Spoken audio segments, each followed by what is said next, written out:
Se eu disse não à coisa que ele mandou eu fazer, na cabeça dele outro homem disse sim. Ele não conseguia entender que era eu pensando o tempo inteiro, sabe? Mas e aí, como que é ser uma das únicas deputadas que tem uma visão prática de mundo, não tá ali só por motivos de ganho pessoal? Como que é ser assim? É difícil? Cara, eu lembro que teve uma votação importante, que eu não vou lembrar qual é, eu sei que ela era importante, que o PDT inteiro falou que era pra votar A, daí tu votou B porque era a tua convicção. Eu falei assim, caralho, essa mina é foda. Essa mina, ela tá votando de acordo com o que ela pensa. Isso foi um bagulho que chamou minha atenção. Foi a Previdência, eu acho. A reforma da sim. Previdência. Eu acho que esse é um bom exemplo. Obviamente foi um voto difícil, mas é um bom exemplo. Por quê? Muitas pessoas acham que a maior, divisão no Congresso é esquerda-direita. Isso não é real. Assim, tem um grupo de esquerda, tem um grupo de direita, tem um grupo ideológico. Mas tem um grupo muito maior que é o fisiológico. Que é esse que a gente estava falando. A pessoa não vai estudar e falar, cara, pra mim o mais importante é eficiência, é combate... Não, não é isso. A pessoa vai dizer, ó, a orientação do governo é essa, ou de fulano é essa, eu vou ganhar a minha emenda, vou ganhar aqui o negócio. Então, só pra gente não ficar achando que a maior diferença é esquerda-direita, quando na verdade é de prática. E aí, qual é a minha crítica na questão da Previdência? Cara, eu estudei muito esse tema. Muito, muito mesmo. Eu não faço as coisas de brincadeira.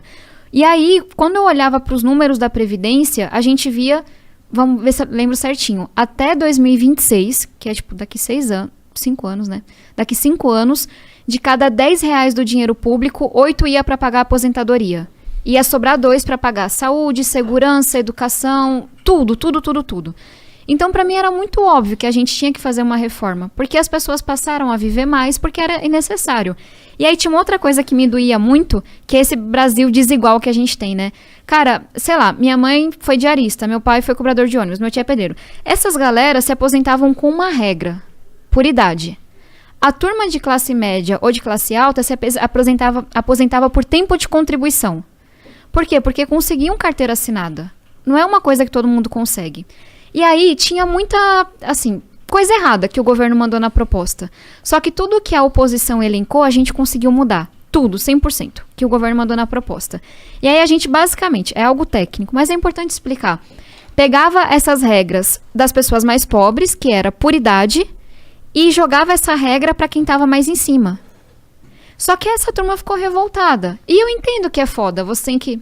Pode falar a palavra? Claro, você pode falar o que você quiser. Você tem que trabalhar, sei lá, mais anos pra se aposentar. É difícil mesmo, não é uma reforma que as pessoas votam com gosto. É foda. Mas era importante. E aí veio essa galera que ganhava acima de 2 salários mínimos e muitas vezes, sei lá, acima de 5, 10, tinha gente ganhando 40 mil na aposentadoria no legislativo, os próprios políticos. E falava, nossa, você fez algo desumano, vão trabalhar até morrer.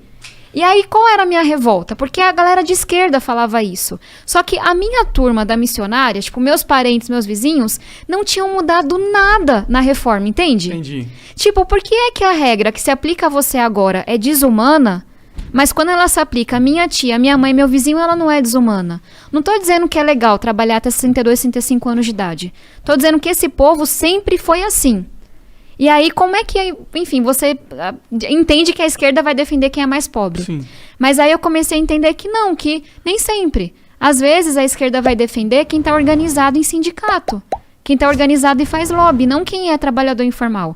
Outras vezes a esquerda vai dar um voto porque quer estar no poder, que foi um pouco o caso do PDT. O Ciro Gomes defendeu a reforma da Previdência em toda a campanha dele. E eu olhava para a gestão dele no Ceará com muita admiração, sabe? Cara, ele conseguiu juntar a questão social com a questão fiscal. Investiu em educação, mas fez a reforma administrativa que precisava lá na época. Que incrível, sabe? É difícil isso no Brasil.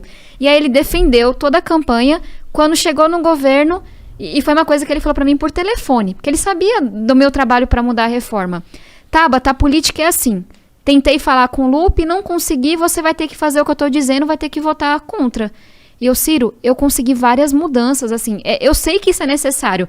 E ele, não, a política é assim, a gente tá de oposição, isso é um voto político contra o governo Bolsonaro. E ponto negativo pro Cirão aí, né? Mas você entende o meu ponto? Não, eu entendo, eu acho que você tá certíssimo, inclusive. E assim, último ponto sobre esse negócio de ser mulher. Eu não acho que ele teria feito o que ele fez comigo se eu fosse um... Porque foram vários votos no partido, quase um terço. Mas eu fui a única pessoa que ele xingou, desligou o telefone, eu achando que tava tudo bem. E aí ele sai dando entrevista me xingando, me chamando de vendida, de traidora, dizendo que eu servia a 2 senhores, porque é a cabeça do homem. Se eu disse não à coisa que ele mandou eu fazer, na cabeça dele outro homem disse sim. Ele não conseguia entender que era eu pensando o tempo inteiro, sabe?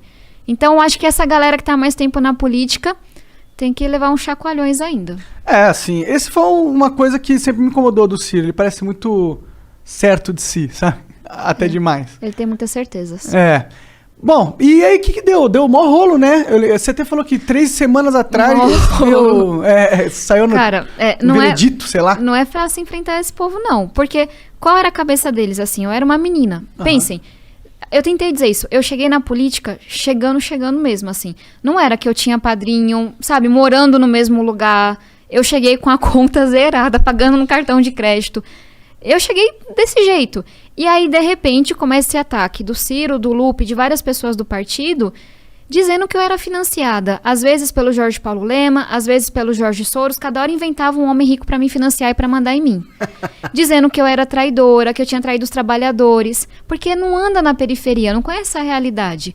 Então, tipo, na minha comunidade, eu andava de boa. Eu nunca fui parada. Só que, o que está acontecendo nas redes sociais? Ameaça de morte, ameaça de estupro, gente do partido dizendo que ia acabar com a minha cara, que se eu me visse na rua. Porque, de novo, assim, a gente tá muito violento, né, como país. Só que ser mulher piora as coisas. Sem dúvida. E aí eu tive que andar com escolta, eu já tive que fazer denúncia pra polícia, tenho não sei quantos processos. Então foi muito duro. E aí eu entrei com uma ação na justiça em outubro de 2019. Ela só foi julgada umas 3 semanas atrás. Assim, com quase todos os votos, eu fui liberada do partido por justa causa. E tem uma coisa que é massa, que o ministro Barroso, ele colocou. Tinha violência política de gênero no que o PDT fez com a Tabata. Entendi. Porque fez com ela e não fez com mais ninguém do partido. Então você tá fora do partido, do PDT? Tô sem partido agora. Você tá sem partido. E aí, como que você tá pensando nesse sentido? Vai pra qual partido? Cara, eu tô conversando com vários, né? O Brasil tem 35 partidos. Não é mas demais. Não tem demais da conta. Uns 8 resolvia. Nem tem 35 Não tem 35 ideias pra se defender. Não tem uma ideia. É porque eu tava contando pra vocês, assim, na hora que o partido te dá acesso a dinheiro, sem fiscalização, sem transparência, é um cartório muito lucrativo. Não é verdade pra todos. Tem partido de verdade, mas não são a maioria. Qual que é de verdade? Me apresenta.